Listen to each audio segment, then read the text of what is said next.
ဟုတ်ကဲ့မင်္ဂလာပါရှင်မင်္ဂလာပါရှင်တမီးနာမည်ကတော့မတ်တင်းတူတူဖြစ်ပါတယ်ရှင်တမီးနာမည်ကတော့မိန်းလေးဖြစ်ပါတယ်ရှင်ဝတ်ရှိတဲ့နေရာတန်းက G11 ပဲဖြစ်ပါတယ်ရှင်တမီးကလည်း G11 မှာတက်ရောက်နေပါတယ်ရှင်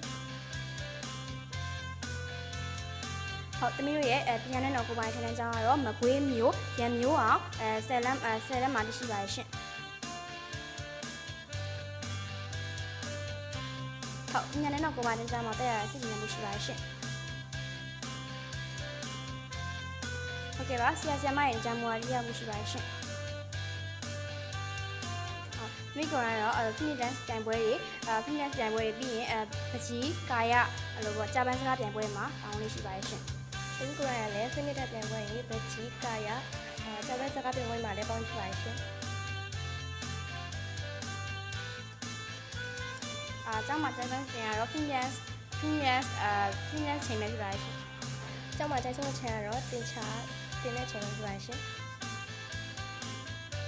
တမီးရင်ကျန်းကမြန်မာနိုင်ငံအတွက်ချွတ်ထမ်းမြက်တဲ့လေယာဉ်မယ်တယောက်ဖြစ်ချင်ပါတယ်ရှင်။တမီးရဲ့ရွေးချက်ကတော့ကောင်းမွန်တဲ့ဆရာဝန်ကောင်းတယောက်ဖြစ်ချင်ပါတယ်ရှင်။